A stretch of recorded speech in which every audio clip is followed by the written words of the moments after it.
Hall of Fame quarterback and entrepreneur, Mr. Fran Tarkenton. We're so pleased you could join us today. My name's Chris Barnes. I'll be your host for today, and you also have the great Harry Kirbo there in the bottom right-hand corner. He's our engineer, making sure that everything goes smoothly. And, of course, the man of the hour, the one we're all here to hear, Mr. Fran Tarkenton. And, Fran, a lot of people have been asking us, why is it that you're doing what you're doing through FranTarkenton.com? Well, I'm doing it because in a few months I'm going to be 75 years old. Thank God I've got my health and a world of experience. And I've thought back about how did I become an NFL Hall of Fame player? How did I become an entrepreneur, successful in business, and successful in life? And it's because of other people.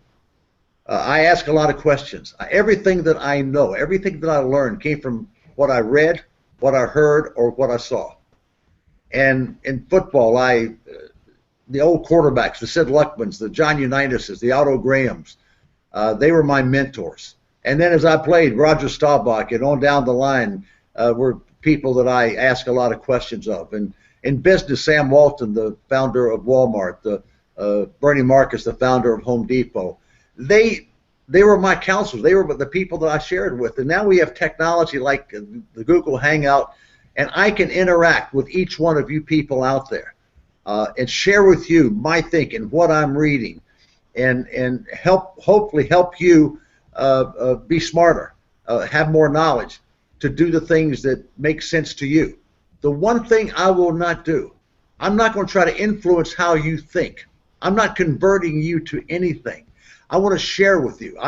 And by us talking to one another and sharing ideas with one another, that makes us smarter. And we're going to really connect with you in a real way. We'll expand the connectivity on this over the weeks and over the months, because I want you to be on Fran Tarkenton's team, and my mission is very simply to help you be more successful, to help you be a better father, a better person, a better worker, a better leader. That's what it's all about. And let you worry about who you are, not about trying to be like someone else, but be the best that you can be. That's all we can ask of ourselves, right? Russell Wilson's only 5'11". He cannot be a 6'5", 230-pound strong-arm guy. He's got to be the best that Russell Wilson can do. And what I want you to focus on as we go the days and weeks and months and years ahead together, I want you to focus on being the best that you can be, and let us help you get that excellence out of yourself. Absolutely. Well, and I also noticed on FranTarkenton.com you've also got giveaways and discounts and all kinds of stuff. As a matter of fact, I got 20% off a Fran Tarkenton helmet, which you signed for me, so yeah, that was always nice too. But I want to jump right into it, because these last few weeks here, we have the benefit of hearing from you every day here in the office, but these last few weeks you've really talked about achieving success through failure. And I wanted you to kind of dive into that and tell the people what you mean by that. Well, we all fail. And failure is not fatal. In order to win, in order to grow, we've got to fail. All the great quarterbacks, we throw interceptions. We make bad reads. We make bad decisions. And we need to learn from that. I think back in my football career, I didn't learn anything from winning. I really learned from failing. We'd win a game, we'd go out to dinner, we'd bring, my teammates and our wives would go out to dinner, we'd high-five each other, we'd talk about all the good plays and all the good throws and all the good tackles and all the good things we did and how great we all were. We celebrated. When we lost, I didn't go out to dinner. I stayed back and I watched more film. I questioned every play, everything, every decision that I made, and from that, I learned, I got better. Thomas Edison said, he was asked, how long did it take you to invent the light bulb? Oh, I failed 10,000 times before I got the light bulb to work. And in order to achieve, you've got to be willing to fail. And that, again, that's not fatal. That's not a bad thing. Yet people we don't want to accept that failure. In order to learn from the failure, you got to own the failure. I threw the interception. I lost the Super Bowl. And it wasn't my offensive line's fault. It wasn't my defense. It was my fault. I took responsibility and ownership. That allows me the luxury of learning from that. In business, there's no finality to business. I look at IBM. They've been around 100 years. They've had to reinvent themselves hundreds of times to be relevant. And so we can celebrate failure. The important thing is that we fail fast and we own the failure and we learn from the failure. Because if you're not trying things and pushing the envelope and thinking and focusing on this, how do I solve a problem? How do I get another customer? How do I add value to that customer? How do I get them products and services that they want? When I can focus my energy on my customer and doing for them, when I can focus my energy on my business associate, my employee or partner, and focus on them to make them the best they can be, then all of a sudden I've transformed myself. So the key to success, one of them is failure. Now, I know when you're out there, you hear every silver bullet solution. People tell you, oh, I can make you $1 million. Come join me. Come do my seminar. Come read my book. And I'm going to change and transform your life. They can't transform your life. I cannot transform your life. That comes from you. But I can help by sharing information and sharing knowledge and sharing thinking with you to get you to think differently about your life. It really is about culture, isn't it? You know, everybody thinks there's a secret silver bullet. It's about the culture of number one, caring about each other, having respect for everybody, understand that we're diverse human beings, and we got to be tolerant of diversity, and tolerant of other people's thinking, and respectful of all of that. And when we have that in our heart, and we build a culture where we share ideas openly without fear of being rebuked or criticized or made fun of, then all of a sudden this culture takes over and we have great interchanges. And what we're trying to do is not make you like Fran Tarkenton, not make you like Chris Barnes. I want you to be the best that you can be. And to do that, we can share those ideas and work in a team atmosphere. And in that team atmosphere, we can all bring our collective thinking and love and respect for each other to make each one of us better teammates on this Tarkenton team that we're forming and starting today. Perfect. Well, Fran, one of the things that a lot of times people don't do things because they have that fear of failure or being looked at as a failure or a loser, and they're just afraid to get out there. What do you say to that person who's afraid of being the failure? Get over it. I failed. I played in 3 of the first 11 Super Bowls, and I failed in front of the biggest audience in the history of the world back then. It keeps getting bigger, right? And that kind of tears at me every day. Not tear at me, but it's driven me. My greatest successes come after my greatest failures. But now, as I've grown, I've understood they're not failures. I know we don't want to be looked at as losers, right? As failures. I don't look at myself as a loser, as a failure. I look at myself as a human being who's trying to help other people. The mission of life, the mission of business, the mission of teaching, the mission of family is to help each other and to make other people better. And if I'm not willing to admit when something is wrong, then I've lost the opportunity to win. This year, Pete Carroll, the great coach of the Seattle Seahawks, he was fired from the New England Patriots head coaching job. He was fired at the New York Jets job. And now he's in his 3rd pro job, and he had a college job at Southern Cal before, and he's learned from all of that failure, and he wins a Super Bowl last year. This year he was struggling early in the year, and it wasn't coming together. And he had made a decision last year to give 3 draft choices to the Minnesota Vikings for Percy Harvin, a dynamic player. But that didn't work out. Percy Harvin wasn't the guy that he wanted. He wasn't the player that he wanted him to be. He wasn't good in the locker room. He wasn't a good teammate. And after the 4th or 5th week, they moved him to the New York Jets for a 7th-round draft pick. And you look at Seattle now, not just that work, but he is imbued with the whole notion, I want to make each person better. And if I've got a toxic atmosphere in my locker room, that's not good. My culture has got to be one of respect and giving and helping. And when that becomes part of our life, Failure doesn't mean anything. Success doesn't mean anything. I am doing the right things to help other people. When I'm doing that, good things happen. Well, and hopefully all of our FranTarkenton.com family saw that article that we sent out regarding Pete Carroll, what he wrote. It was tremendous.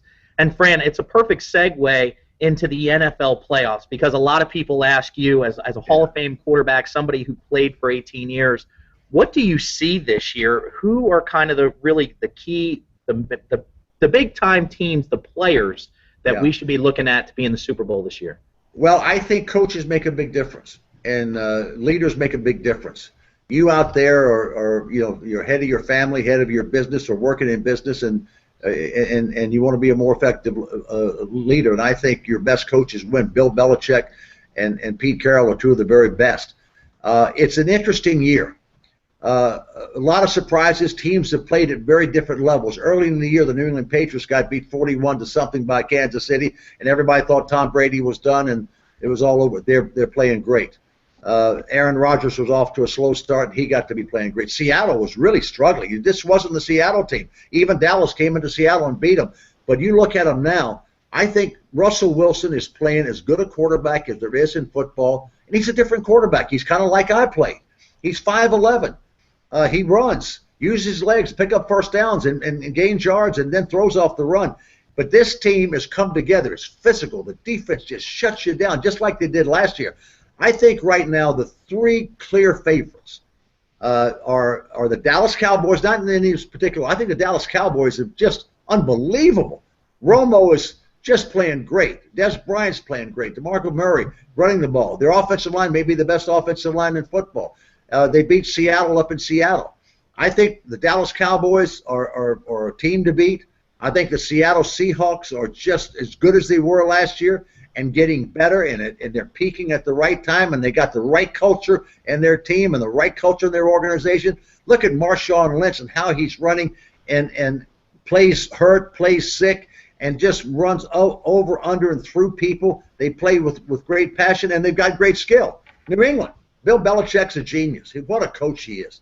And he's got Tom Brady, one of the great quarterbacks. But they're playing better defense. They're running the ball better, and they're playing. I think these three teams are the teams to beat. You might say, well, how about Green Bay and Aaron Rodgers? Well, Aaron Rodgers, up until the last 2 weeks, was having about as good a year as anybody playing quarterback. But then he had a blip in Buffalo, and I like the team. Aaron Rodgers is great. Boy, he'll play well. The defense is playing well. And I think they're another team that has a chance to be in there. Now let's talk about Denver. Denver is playing great defense, and they're running the ball. I think that's good, but I'm not sure, because Peyton Manning is not throwing the ball as much as he did. They're not throwing for as many yards as they did before. And if you're a Peyton Manning, you need to have a rhythm to your passing game. He's not throwing the ball down the field as much as he used to. It's a rhythm. It's a timing. And I don't know whether their offense is as strong now, running it disproportionately like they did before. And they're running it well, but I think they're still a factor.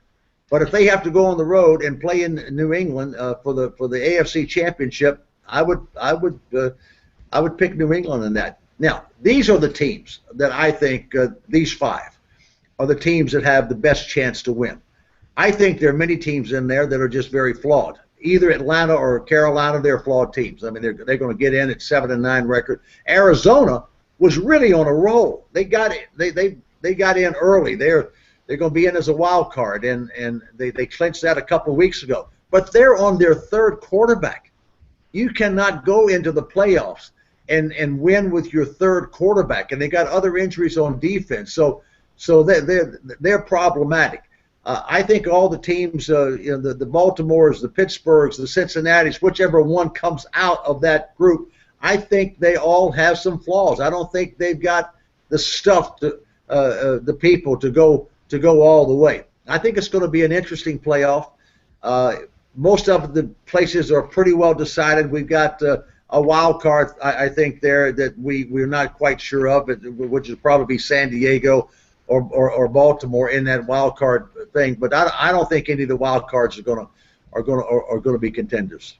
So you don't think any of the wild card teams and maybe even a 7-9 team to come out of the NFC South could make any noise in the playoffs? Well, I think whichever team comes out, Carolina or Atlanta, they've been struggling all year, both of them, and they played better of late. And I think the game between Carolina and Atlanta is going to be an interesting game because Carolina is playing much better, and so is Atlanta. Carolina's playing really good defense. Cam Newton is back. They're running the ball better. Benjamin, this rookie receiver, is playing well. I mean, they're a dangerous team right now. In Atlanta, with Matt Ryan, a very, very good franchise quarterback, and Julio Jones, who is as good as any wide receiver in football. I know there are others, but he's really dynamic and good. They're playing a better defense. Their offensive line has been hurt, but they're playing a little bit better.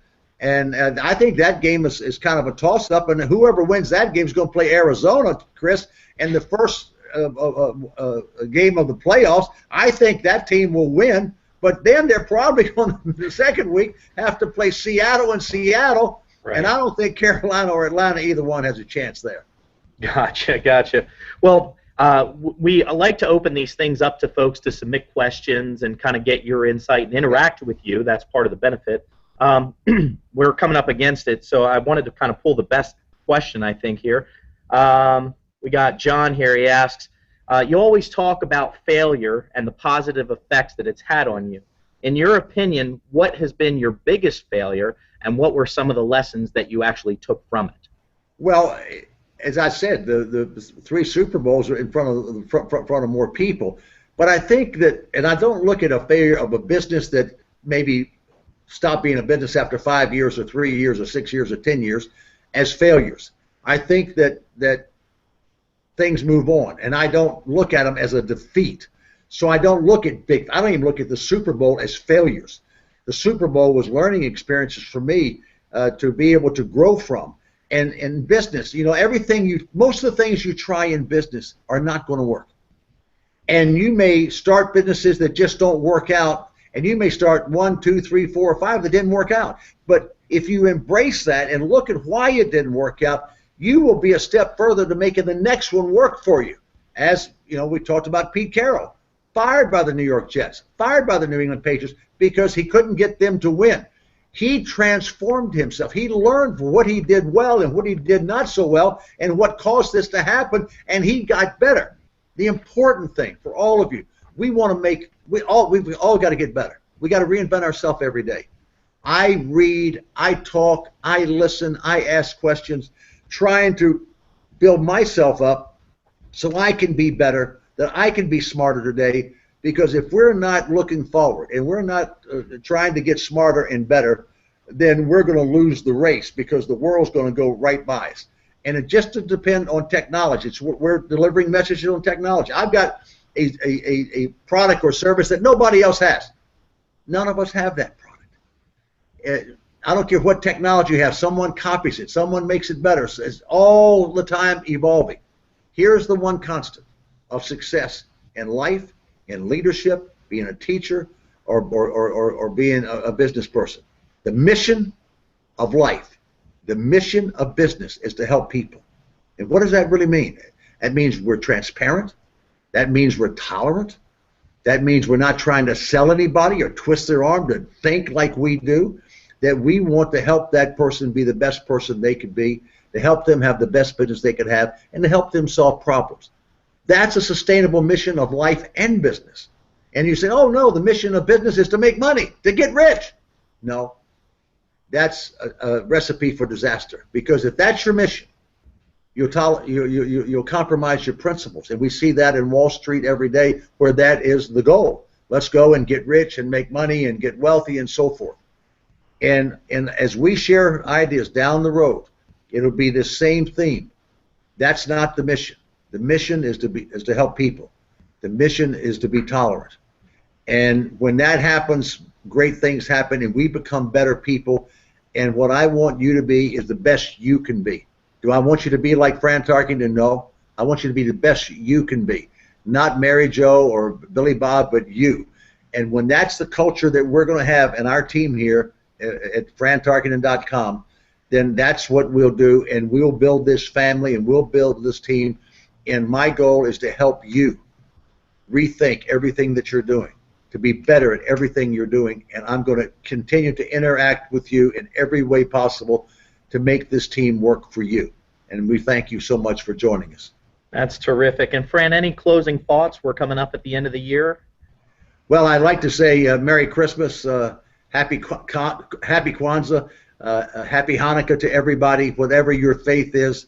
We wish you just the best of everything and great blessings and time to be with your family and your friends. And it's a great time of the year for all of us to reflect about the really important things of life, and that's to be respectful of each other.